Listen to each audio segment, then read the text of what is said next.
Hi, this is Wilfredo de Jesus, EDUC 6033, Historical and Social Foundations of Organization. First, let me just, before I go into this, want to thank the professor, Dr. Smith.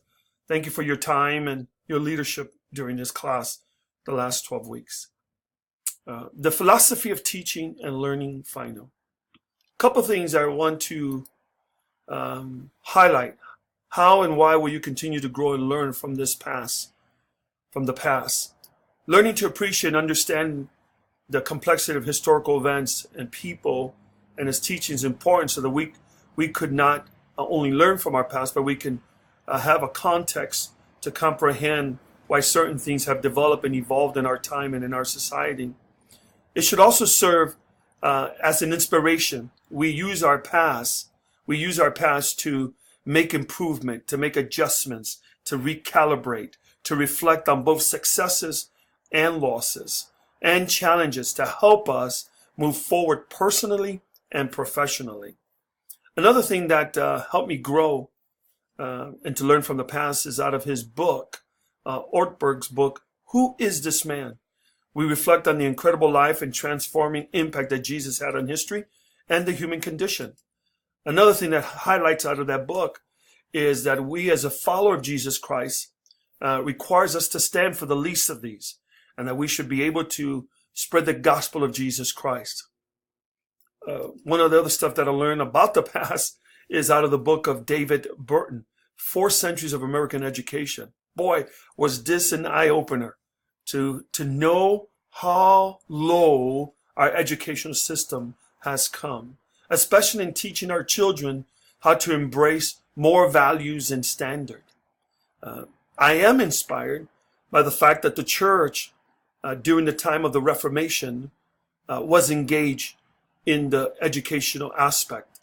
And I think that today presents a great opportunity for us to re-engage ourselves in the educational aspect of our students.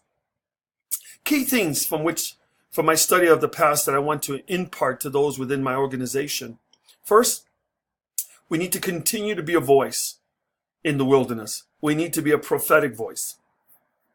I've learned in my readings of the course of the Roman culture and through Dietrich Bonhoeffer's life that we cannot live in fear and that we must live by faith and obedience to the Word of God. Another thing that I've learned that I want to impart into our organization is how we as a church, as an institution, engage our culture, engage the government, engage the crises that are happening in our communities. Another thing that I want to impart to our organization is that we cannot afford to drift with culture. We have to stay the course, and we cannot allow Hollywood to define who we are, if you will. How will you impart to those within your organization the incredible impact that Jesus has had? Well, I want to encourage the Church of Jesus Christ and our members that Jesus says he calls us to be in the world, but not of the world, in John 17:13 through 16. He also says in Matthew chapter 5, he tells us that we are the salt and the light.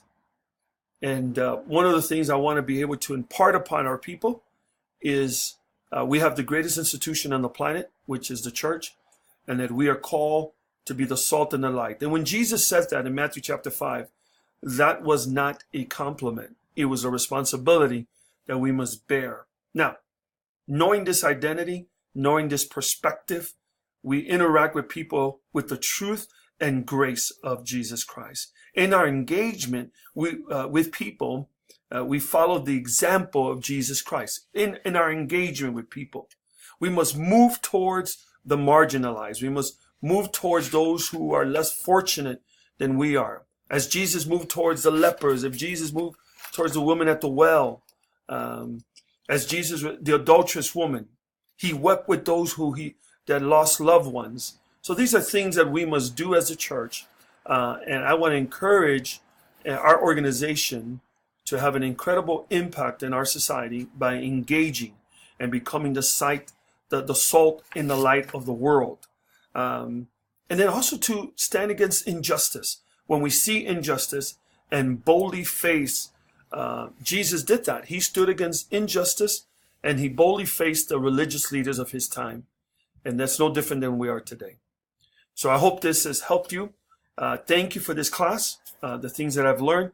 I hope to make a difference in the world I live in and the people that I have an influence over their lives. God bless you. Thank you.